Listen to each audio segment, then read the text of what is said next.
episode of Pleasure Principles. I'm your host Avik, and today we are diving into a conversation that's equal parts professional insight, and deeply personal lived experience. So, dear listeners, our guest is someone who embodies both the worlds. Please welcome Keri Green. So, welcome to the show, Keri.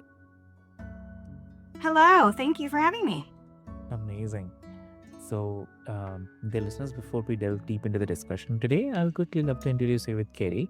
So, Keri is a licensed marriage and family therapist and AASECT certified sex therapist with over 20 years of experience, and at the same time, a single woman navigating dating in her 40s. So she brings not only her clinical expertise, but also her personal perspective on the relationships, intimacy, and sexuality in today's world. So this episode is going to feel both intimate and real because when you blend professional knowledge with the lived experience, you uncover the truths that most of us are too shy to say out loud. So, why to wait? Let's get started. Welcome to the show again. Yes, thank you. Looking forward to it. Amazing. So, and let's start with the personal side first. I mean, as a single woman dating in your 40s, uh, what has surprised you the most about the modern dating? I mean, if you can share. What has surprised me the most about dating in my 40s? Yeah, yeah. Gosh. That's dating, yeah. Yeah, that's a loaded question. I think what's surprised me the most is how time consuming it is, how everyone is so different in what they're looking for. And just because someone can be intentional about wanting to find whether it's a long-term partner or it's someone to just simply to go out on an evening with and share a drink. Um, Everybody is coming from such different ways of life and different experiences. And it's really about that intention behind taking the time when we all live such busy lives to really get to know someone. And we can say we're ready to date and get to know someone, and maybe we actually aren't. And that's discovered very easily, I believe, in dating and putting yourself out there. Mm-hmm. Okay. Okay. And like, do you think that dating in your 40s brings a certain clarity about what you want, or does it sometimes make things more complicated? I think it's both. I think it makes it a little bit more complicated dating. I don't want to say later in life because I don't want to call 40s later in life, but it's certainly later than typically people dating in their teens and 20s. I think it makes it a little bit more complicated with availability, with work schedules. I happen to be a single mother, so taking care of children. If the person you're looking to date is also a single parent, you may hit it off and, really have a lot in common, yet your schedules don't align, when you don't have your children. And so that makes it a little bit more difficult. So I think in that sense, it could definitely be a little bit more complicated. I also hope, at least for myself, to say that I know myself so much better in my 40s than I ever did in my 20s. And so I know what I both am looking for in dating. I also know what I can bring to a person and to a relationship. So I believe it's balancing both of those things. Hmm. Understand. So, like, I mean, you have spent over like 2 decades guiding people through the intimacy, desire, and the connection. So, from that professional lens, what are the biggest shifts that you have seen in how people talk or don't talk about sex today? I feel and have seen that over the years, I believe people are a lot more open minded than they used to be in talking about sex and desire and intimacy, whether that is with their therapist, with their girlfriends over a bottle of wine, with their partners. Yet I feel we have a long ways to go. I've practiced marriage and family therapy for over 20 years. It's only in the last few years that I really wanted to focus on sex therapy and work with clients specifically on their intimate relationships, both with themselves and with others, because I feel there are so many thoughts and feelings around sex and intimacy, yet most people aren't comfortable diving into that, not just with themselves, but especially with the person they are in a relationship with. And if I could be someone as a sex therapist to help support them and show them ways to be comfortable in speaking about those things, that is my biggest goal as a sex therapist. Mm, got it. Got it. And like, do you think that the apps and the hookup culture have made people more open about sex or actually more guarded?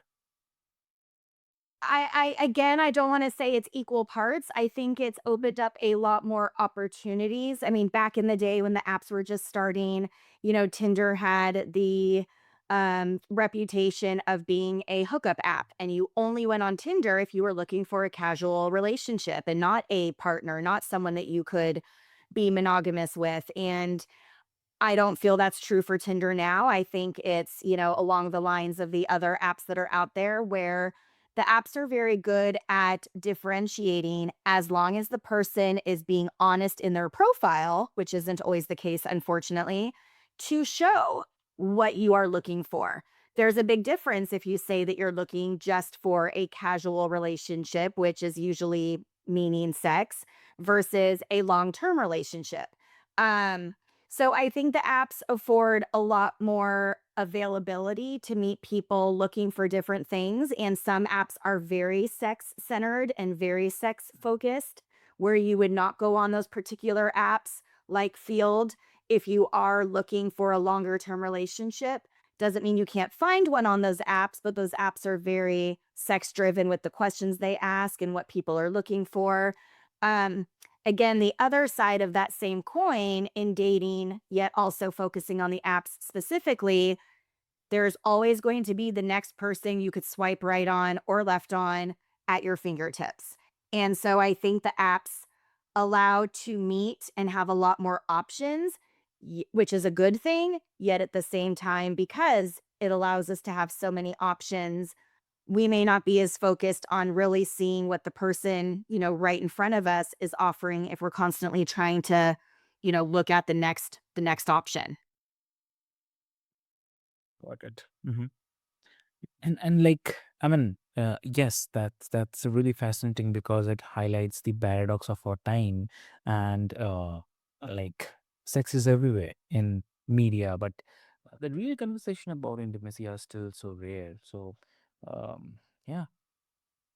Yeah, and I really do appreciate, I mean, these days we're having a lot more streaming of TV, Netflix, Hulu, Amazon Prime, Disney Plus, HBO, all the things. And I am really happy about how much more we are seeing on those types of streaming channels when it comes to sex. We're seeing a lot more of the, you know, non male, female, heterosexual relationships being played out. We're seeing a lot of different types of relationships in the movies and on the TV shows. We're seeing a lot of different types of sex that's being talked about in those movies and TV shows, whether it's ethical non monogamy or, more prevalence around one night stands, because a lot of people, again, are adding shame to a lot of their feelings around sex because of what the media has shown us growing up and what sex should and shouldn't be. So if I am having a client come to see me because they want to feel a certain way about sex or experience a certain thing about sex and it's somewhat taboo, they don't feel like they can own it and share it and experience it. And I want them to be able to do so. I always say, as long as it's consensual, as long as it's not illegal, I am not going to, as Emily Nagoski says, I'm not going to yuck somebody's yum. I'm not going to tell them that what they want to do or what they are, fantasizing about or want to try out is wrong. If that's what they want to do, I'm all for that as, their sex therapist because they are exploring their bodies and their sexuality. And I wish more people would do that. Hmm. Totally agree. Totally agree. And okay. And one thing is, uh, like as a therapist, as a sex therapist, you often create a safe space for the vulnerability. But when you are dating personally, how do you navigate your own vulnerability? Like, is it harder to take off the therapist hat? So it's so interesting, and I'm asked that question quite a bit by friends and certainly by people I date.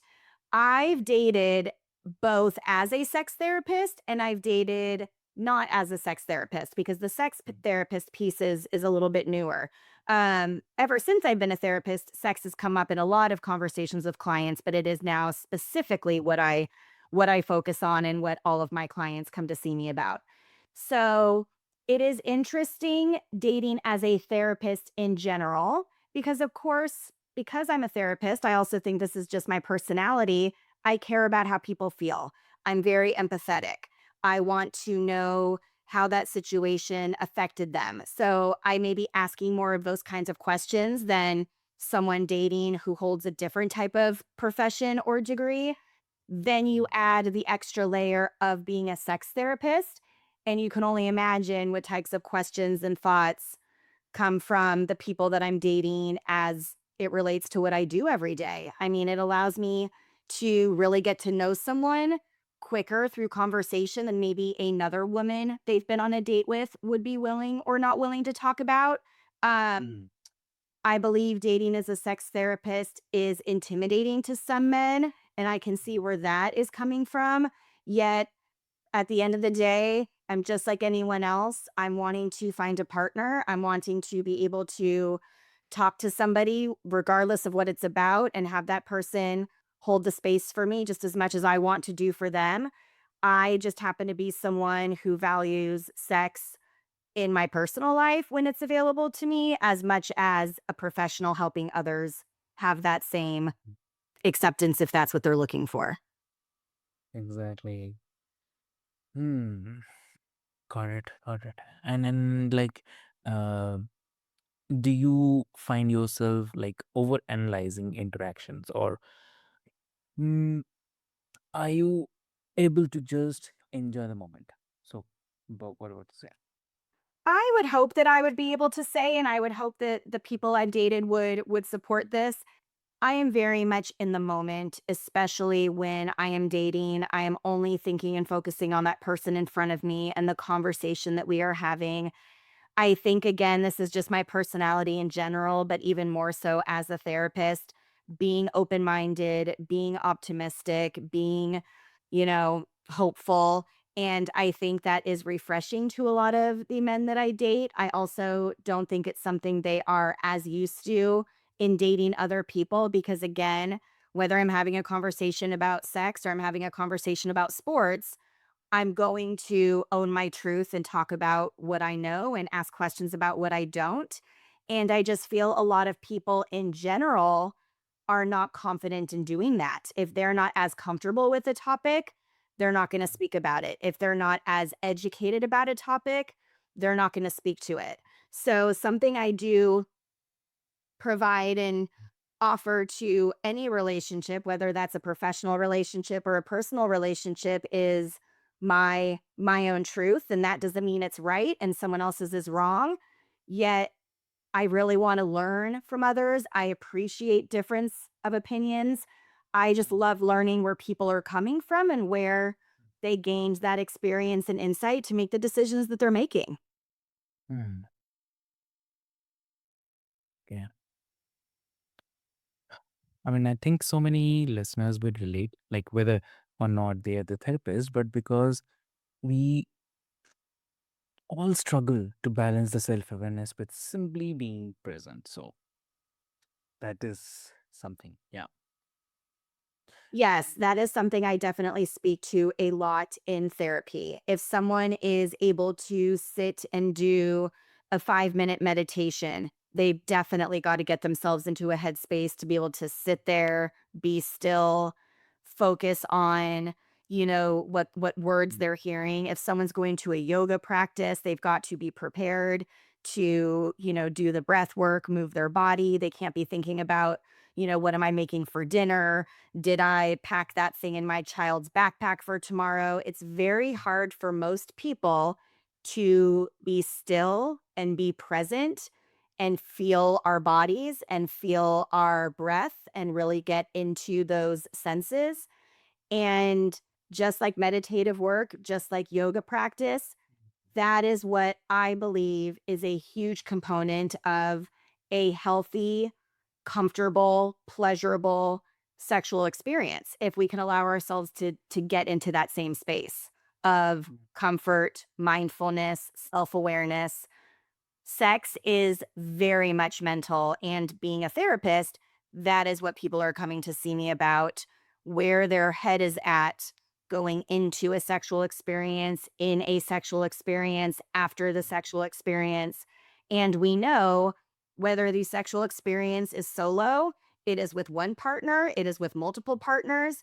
If we are present, but the other person or people are not, it changes the dynamic. How could it not? Very well said. Yeah, definitely. And wow, like, mm, like many people assume that the therapists have it all figured it out when it comes to the relationships. But do you ever feel that um, expectation when you are dating?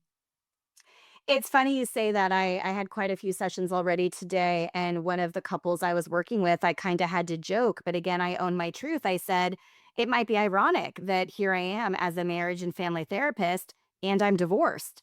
So, we are human at the end of the day. There could be a librarian who does not like reading books as much as another librarian does. There could be a sex therapist who doesn't enjoy sex in their personal life as another sex therapist does. I am human. I try at relationships. Doesn't mean I'm any better than anyone else or more of an expert than anyone else. And I certainly use my personal journey if it could deem appropriate and helpful in a session. I don't ever lead with that. Of course, my clients' sessions are their sessions. Yet I know I don't have anything else to compare it to, but I feel like I know absolutely that my relationships over the years, especially my marriage and then eventual divorce, has led me to where I am today, both professionally and personally.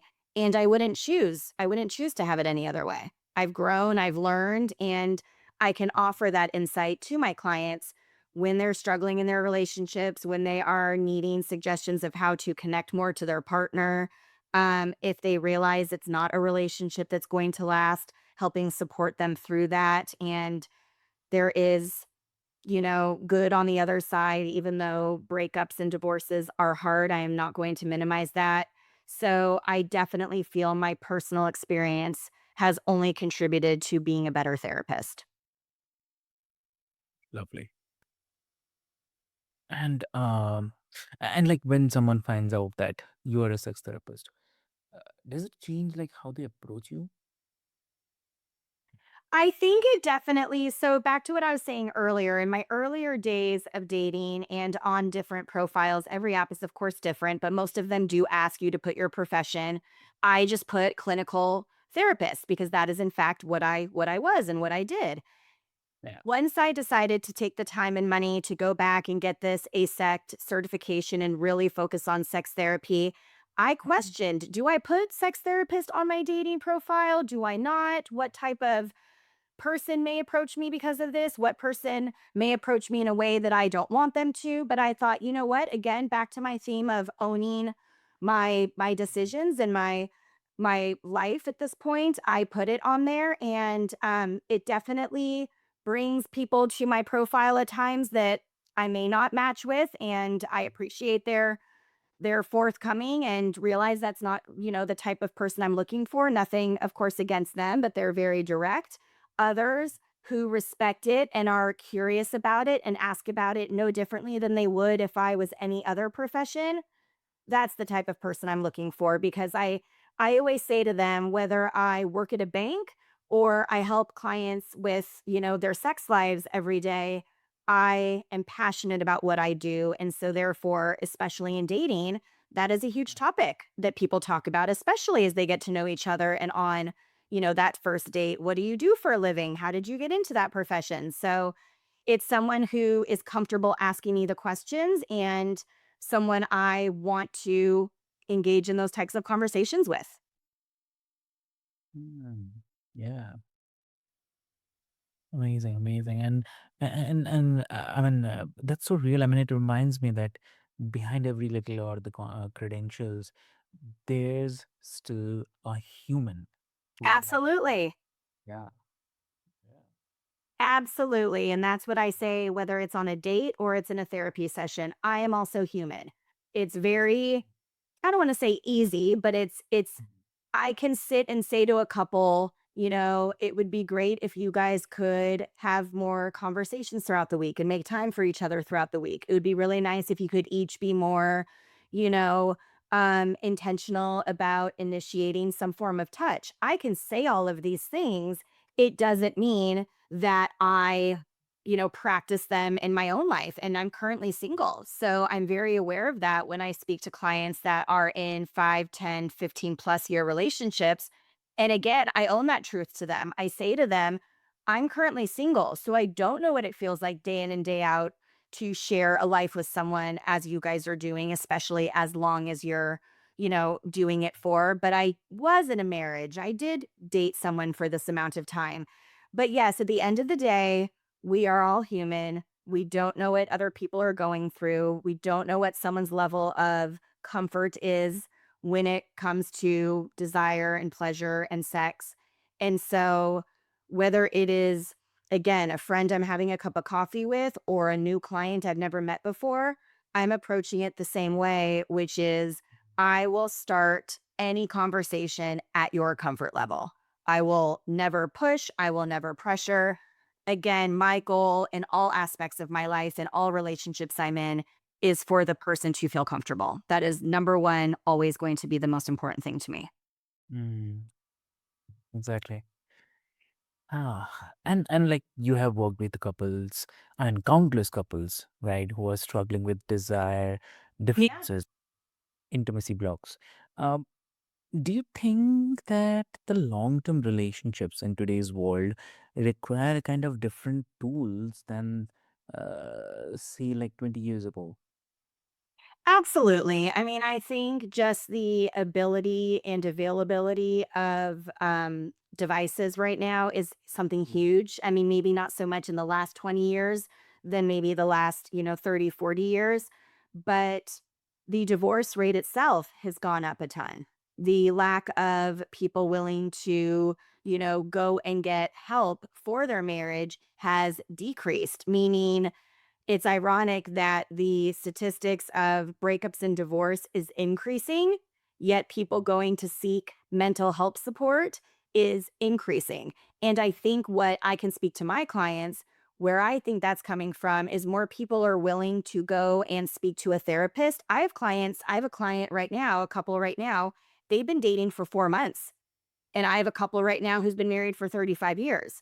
So it's not like it used to be. We're only going to go see a therapist if our relationship is about to end, if we're about to get divorced.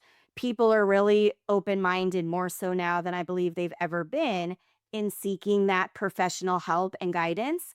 Yet, one of the outcomes, I'm not going to use the word consequence because I don't know if I necessarily look at it as a negative.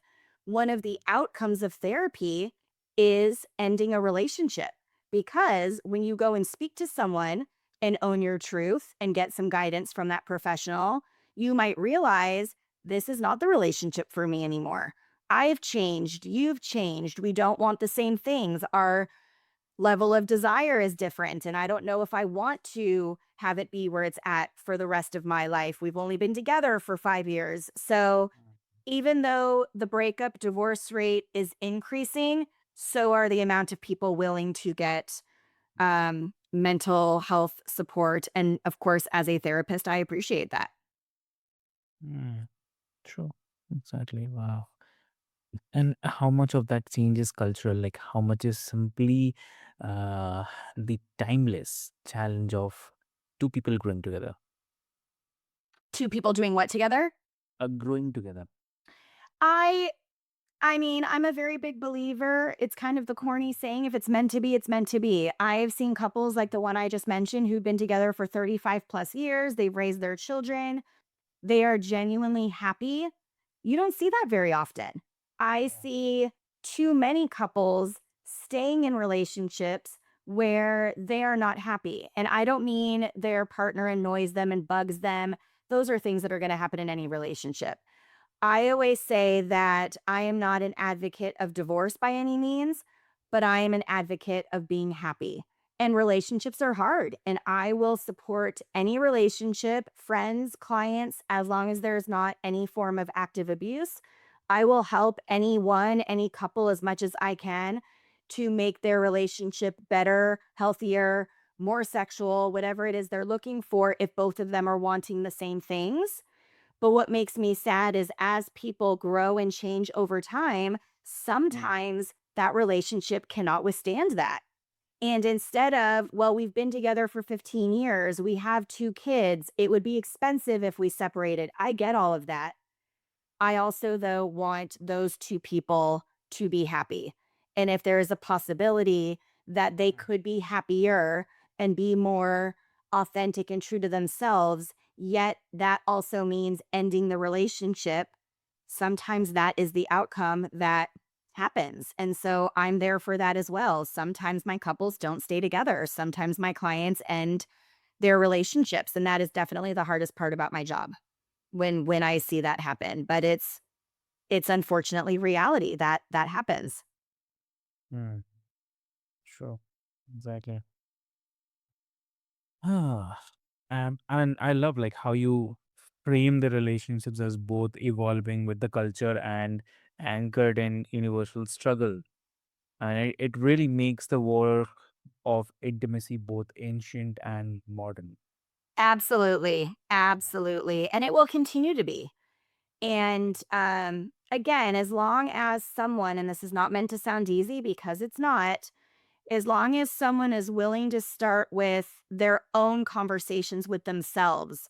What is intimacy to me? What is sexuality to me? What do I bring to a relationship, whether that's an intimate relationship or the relationship I have as a parent, to my child? What am I bringing to the relationship? Where am I falling short? And I want to work on those things. All of those factors, I believe, are very important. Exactly. And this might sound contradictory, but actually not. Um, like some people argue that we are overcomplicating the relationships today, that uh, all the therapy, communication, self work takes away the natural spark. So, uh, would you say to that? I mean, I definitely agree that there is a component to making a lot of things in our lives harder than they need to be. I probably say that a handful of times a week over the course of my therapy sessions. I probably say that to my own children a few times a week. I probably even say that to myself. We really need to pick and choose the things that are worth really taking the time and energy on, because life is a lot.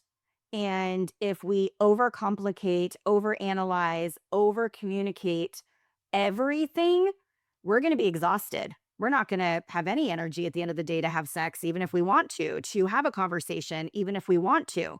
So it kind of comes back to self awareness. How important is this thing in front of me? And how much energy, time, money am I going to give it? And until we know ourselves well enough to answer that question, usually we fall into one of two extremes. We don't give it any thought or attention, whether that's avoidant or that's just not being willing to make the time for it. Or we go to the complete other end of the spectrum and spend way too much time and energy on it that it doesn't deserve. And therefore, we're neglecting other things we could have been doing with that time and energy. So I think it really starts with coming back to us as humans, our relationship with ourselves, and how well we know ourselves as we evolve and accept the changes within ourselves, and really kind of picking and choosing those battles so we don't overcomplicate relationships any more than we need to. Yeah. Yeah. And do you think that too much of self analysis can sometimes get in the way of just feeling? Please say that part again. I'm saying like I mean, what do you think? Like too much of self analysis uh, sometimes get in a way of kind of just a feeling. Yeah, I agree. Again, we are our biggest. Mhm. Hopefully, I would love us to be our biggest cheerleader, but sometimes we are our biggest critic. And if we overanalyze life, we're obviously in turn also probably most likely overanalyzing ourselves, which I believe is what you're, referring to. And there are things about ourselves that we should question and analyze and take time on. And other things we just need to own and trust and be confident in. And if it doesn't work out the way we are hoping it would work out, I believe 9 times out of 10, we have the opportunity to make a different decision next time. Of course, if it's a huge life-changing decision, ending a relationship, moving across the country for a job, that's not the same thing as, "Oh gosh, I chose oatmeal for breakfast today. I kinda wish I had, a bagel." But a lot of people are not confident in their choices. They don't trust themselves in their choices. So they, like I said, we tend to live in a lot of extremes, black or white. I'm either not going to make a decision or I'm going to make a huge decision that I might, wish I had given it a little bit more thought. Yeah, exactly. Wow. Yeah. I mean, it's true. I mean, definitely. And also, like, you talk a lot about the safety and the pleasure in the body. For the listeners who may feel disconnected from themselves, what's a simple first step to start reclaiming that connection? What do you suggest? So, with that exact scenario, I would start with where are you, if at all, comfortable in your body? What are you okay doing? What are you okay thinking? The example I give usually to women, but this certainly, applies to men. I always ask them, where is the one place that you are typically by yourself and completely naked, literally and figuratively? And the answer is the shower.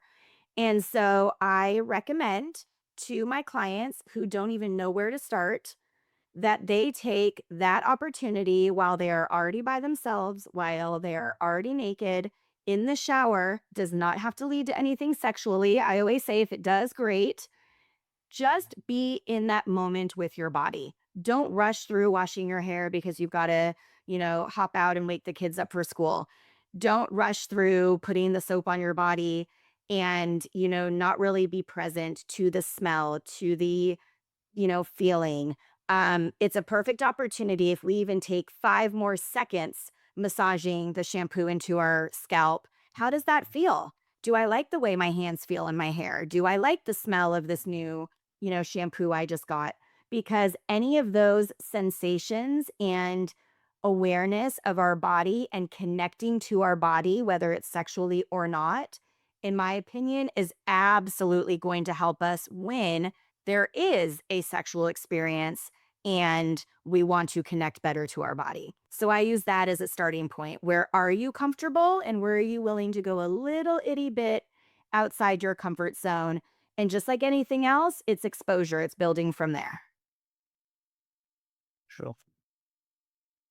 And how do you encourage people who feel shame or resistance to even begin that journey? I think we all want to feel a sense of connection and not feel that we are alone. So, whether a client comes to me and it's the first time I'm hearing about something or it's the 100th time I'm hearing about something, I am going to thank them for sharing what they shared with me. I'm going to normalize their feelings of possible shame or embarrassment.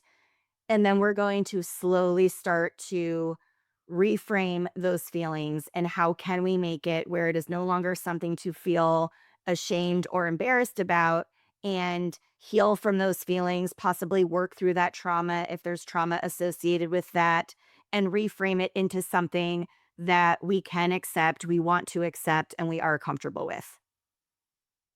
Okay. Okay. Hmm. Got it. Got it. And lovely. I really love that. I mean, that's a powerful reminder that pleasure doesn't have to start with another person. I mean, it all begins with self-compassion. Oh, lovely. Absolutely. Absolutely. And it's no different than that, oxygen mask, analogy. I truly believe if we ourselves are shut down, are neglecting, are not in a relationship, however we define that, within our own bodies, sexual or otherwise, it is not impossible, but it is a lot more difficult to try and then connect with another person. So it doesn't mean someone has to be a certain way sexually to be that same way with a partner. Yet, for those who are more comfortable with their bodies, who are willing to experience pleasure, they are going to bring that additional layer to their partners in a shared experience. Mm, agree. Agree. Yeah. Lovely. Lovely. So, Kerry, thank you so much for bringing both your professional wisdom and your personal truth to this conversation. And what I love about today's episode is that it wasn't just a theory. It's it was a raw, lived, and beautifully human. So, uh, for all the listeners, I'd love to mention, like, if there's one thing to take away, it's this, like, pleasure, intimacy, and the connection are not the luxuries. They are the essential parts of being alive. Like, whether you are in your 20s, 40s, or beyond, your journey with the desire is valid, evolving, and worth exploring. So, I'd say go out there and ask yourself, like, what feels good, what feels true, and what kind of intimacy do I want to create in my life? So that's a great question to think about, right? So and Kiri, like, before we move, uh, if someone wants to connect with you, what will be the great medium? The best way to connect with me is through my website. It is my name. So Keri Green, KeriGreen, and then LMFT.com. Perfect. So, dear listeners, what I'll do is I'll put all the links into the show notes for your easy reference. And until next time, this is your host Avik reminding you that pleasure isn't just about the sex, but it's all about living fully, openly, and unapologetically. So, thank you so much. Thank you.